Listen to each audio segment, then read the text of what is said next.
Oh, this is my rhythmic generator. If you follow these instructions when you're in patching mode, you should be fine, but I thought I'd make a video just in case, just to demo it myself and so you can get a feel for what I was doing when I was making it and sort of how I envisioned it being used. What's worth noting? Okay, so first of all, make sure these two are on, fairly standard, and you can worry all about this in a second, come back to that later. Here's our mixer. We've got predefined drums in purple, which relate down to the purple buffers down here.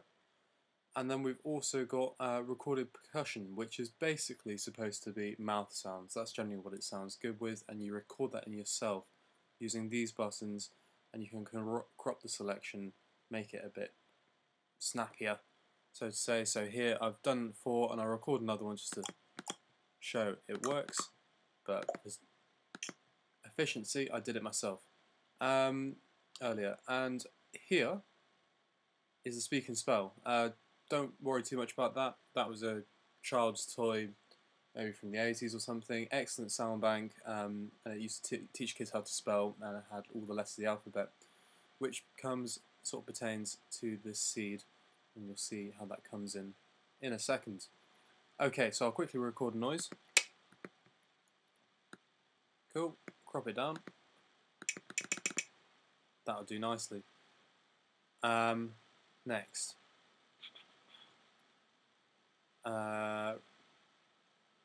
Rewind.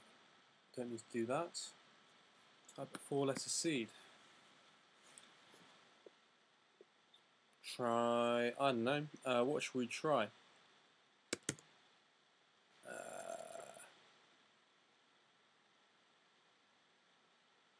Ajax. Side of that. Some do sound better than others, I must add. Okay. And we should notice drum automation, or maybe it's percussion automation here, should drop down and work its way back up as soon as we hit start.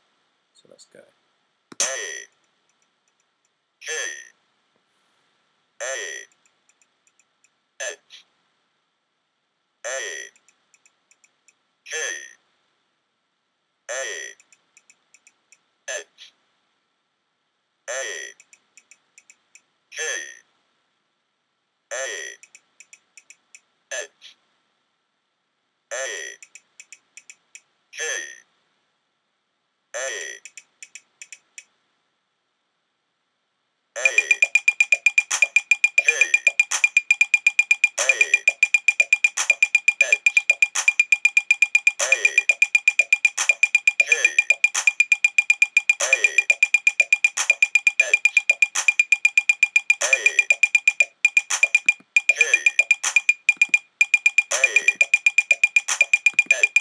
I didn't have overdrive on, sorry. Now it should run a lot better.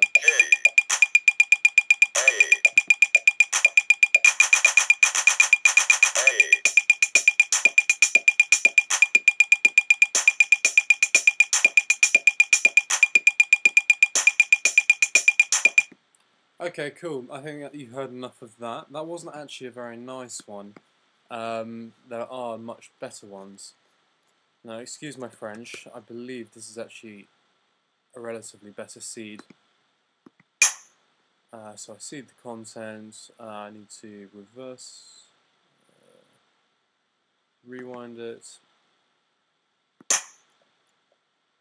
H, I, T, S, H, I, T, S, H, I.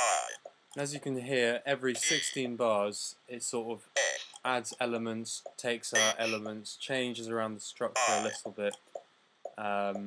Some of these elements are defined by the seed, but other bits are just sort of predetermined because making of the rules took far, far too long.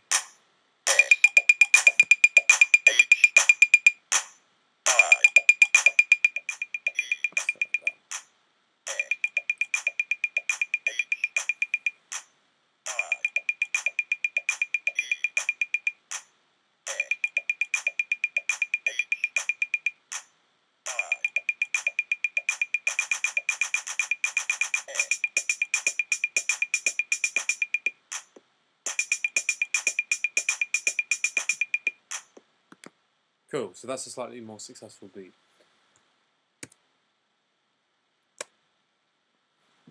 So what have we got? What do we have? Right. We have our buffers here. If my computer can handle this, it's starting to struggle a bit now.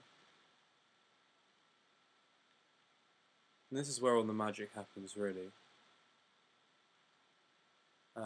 Text gets entered here. It runs into the rules/seed. So the seed text runs into this one. And then it goes through various processes to generate a number. So it's pseudo-random, which means you can regenerate the same pattern each time. And then all different parameters here are seeded with a random number between 0 and 1. So, for example, down here, this is actually choosing which percussions will be used sort of which will not be used in certain points in the track, and other things like rhythm generation. I use something called Euclidean rhythm generation. It's actually a Euclidean algorithm, but it evenly spaces out. In fact, let me show you that. But yeah, the seed will control parameters for that, so you get a different song each time. So where can I find? Yeah, if I go to any of the patches with rhythm, it's not my algorithm, but I did read up quite a lot on it, and yeah, basically,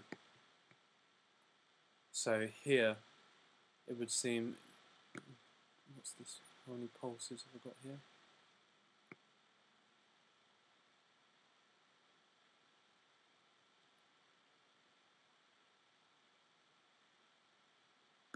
Open up this one. Cool. So here you can see you've got 32 steps, which means there's 32 ones and zeros, and you've got 8 pulses, and the whole point of the algorithm is to space out evenly the pulses. So there should be 8 ones here, which there are, and they're all evenly spaced out. And even if it's got sort of odd numbers, it will do its best to space it out. I've sort of explained what the algorithm does here. But yeah, it's really fantastic, and it helps to make really nice syncopated beats.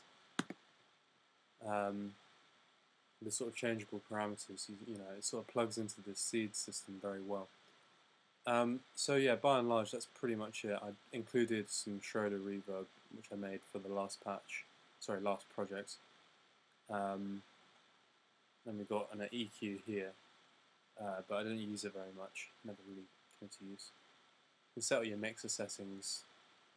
I made a really odd patch to sort of store the previous synths and then control automation as well. That was fun.